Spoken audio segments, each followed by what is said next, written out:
আসসালামু আলাইকুম ওৰহমাতুল্লাহি ওবাৰাকাতুহু।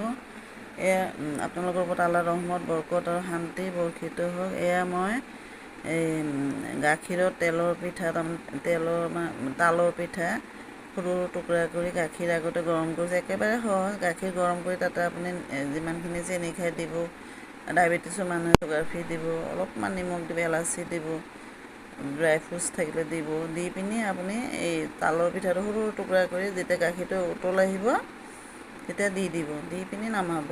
নমাই পিনি ঠাণ্ডা কৰিও খাব পাৰে, অলপ কুহুমীয়া গৰম কৰিও খাব পাৰে। এইটো মানে ব্ৰেকফাষ্ট আৰু ভাল লাগিছেনে বাৰু? এইটো অলপ পিছত ধুনীয়াকৈ তাৰমানে এয়া পৰিল, তাৰমানে অলপ পিছত ধুনীয়াকৈ একদম নৰম হৈ থাকিব গাখীৰত মানে ভিজি পিনি, যেনেকৈ চিতাই পিঠা গাখীৰত ভিজাই যায় তেনেকৈ এইটো মানে তালৰ পিঠা আৰু এইটো বনাই খাই চাবচোন। ভিডিঅ'টো ভাল লাগিলে আপোনালোকে লাইক, শ্বেয়াৰ আৰু ছাবস্ক্ৰাইব কৰিব নাপাহৰিব দেই।